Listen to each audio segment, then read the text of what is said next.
که صنعتکار دیگری ورزشگر. حافظای ما چیکار میکنن؟ در رو ای توجیکای پرچم بردار گفته در رو میگن استورا میکنن. ملت مرا در دیگه دولت شناسایی میکنم. من احسن و آفرین میگم.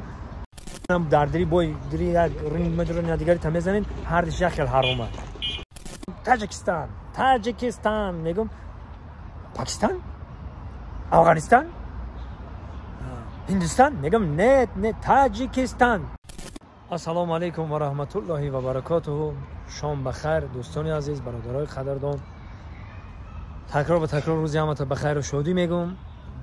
و همین صورتی که شما دیده در همین گلاونی همین نفرها من خیال میکنم که همش پرچم بردارای ملت ها همین خیلی است.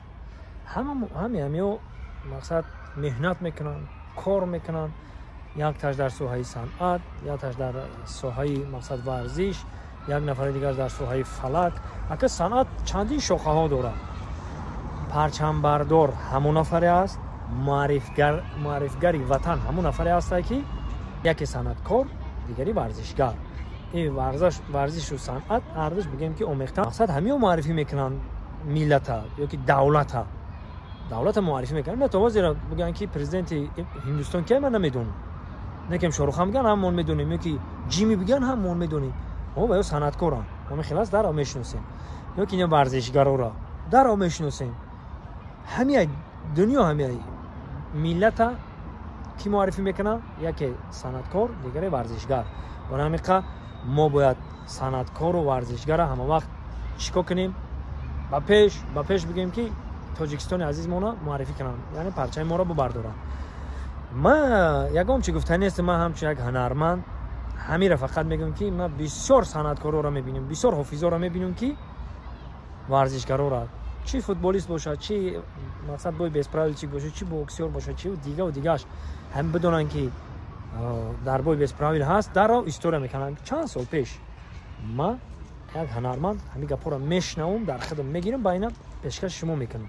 چیزی که من شنیدم بسیار صنعتکارا حافظای ما چیکار میکنن؟ در رو ای توجیکای پرچم بردار گفته در رو میگن استوری میکنن و در باش گپ میزنن، استوری میکنن. بگی را بسیار فوتبالیستا را میکنیم و بسیار بای بیسپراویچ را میکنیم. بگی بشناسیم نشناسیم.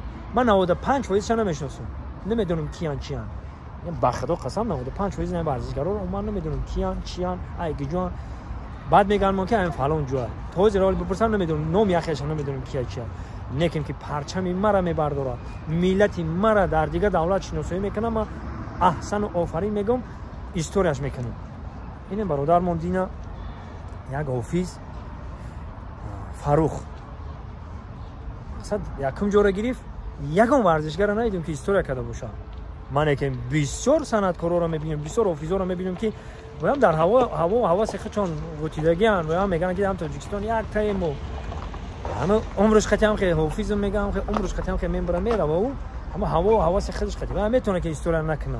نه میبینیم که استوری میکنه او وای درک میکنه که این نام ملت ما را برداشته است، نام وطن ما را برداشته است، پرچم ما را برداشته است. درک میکنه، میگیره استوری میکنه.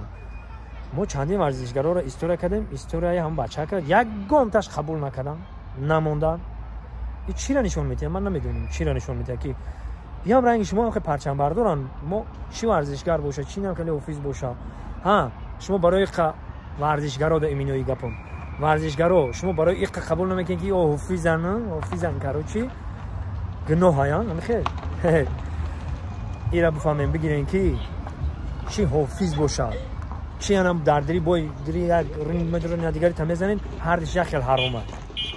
سلام علیکم براش که بخشش هر یک خیل حرامه. ایرا ما تو نبودن چی ورزشگر باشی چی صنعتکار باشی هر دیش یک خیل حرامه.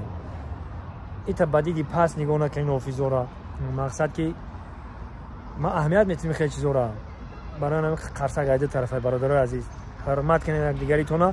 ما دلیلش نه عموما یگام شما نه اینترست نه این چی نه فوتبالیستا را خاطر نکنه برادرای عزیز. حقیقتا میستم تماشا میکنم خیال میگم 20-25 نفر دیونان چه ندیدم تو اسم میدون لیکن با میستم ای طرف فکر میکنم این پرچم مرا در دیگه دولت میبردارم، مرا معرفی میکنم. مرا در دیگه دولت معرفی میکنه من تاجیک بودم ما در دیگه دولت درست پس که برم این یک سوال عادی ما سال 2012 تمام دولت ها رو میگردم به غیر زمین امریکا دیگه مجبور رفتم شکر خدا بور میرم تاکسی دمشتم در دبی نه تاکسی دمشتم ای که جای ما برسم ما در هوا ما فرنگ گفت دیگه هم سر میکنم ای که جای میگم مقصد بابای مرا میپرسه که تا کجای میگم تاجیکستان میگم پاکستان افغانستان هندوستان میگم نه تاجیکستان نمیدونم تاجیکستان با این دفعه رفتم چند شب میپرسم مای فرند که هم خیلی میگم بابای مرا میپرسه که تا کجایی میگم تاجیکستان عبدو میگم ما خرسان شدیم که عبدالرزاق نگاه که علاقه تاجیکستانی مرا معرفی کرده پرچم مرا اوج معرفی کرده مرا معرفی کرده یعنی مرا معرفی اوج تاجیکستان رو میدونم برای همیقه ای گپا برای همیقه میگم که کسی که پرچم بردار ملت ما را قدر میکنیم نکیم یادگاریتون رو حرمت کنیم ورزشگرا ما این قهیاهوی میکنیم ها بگی میگیم او وایرا نداره که ما برای این میکنیم که پرچم ما را میبرداریم شما قدر یادگاریتون رو بدونین بعدی پس نگاه نکنید ما اوج پرسیدیم یادگاریتون که دو ورزشگر پرسیدیم که چی با شما استوره نمیکنه وای حافظه کو انا می حافظی همو قطعا داری باید بسپرال دم دروی میزنیو که عجیمیاتون میده انم خیلی گناهی ایرایتون نبودین برای همین قرصگاده طرف میشه یادگاریتون رو حرمت کنین تاجیکستان رو پیش ببریم ما تاجیکستان چقدر پیشوای ملت ما گفت ساخته اومده استیم ما تاجیکستان ساخته استیم ما وطن ساخته استیم باید در عرصه بین المللی در جای اول بمونیم شد برای همین دیگریتون رو حرمت کنین خدا نگهبان همه یگان گپ پاسو بان گفته باشم عذر زنده باشید کارتون نکنه این چیزی که در دلم بود گفتم برای ورزشگرا و برای صنعتکارا خدا نگهبان همه اما خیلی با پیش پرچم برداریم خدا نگهبان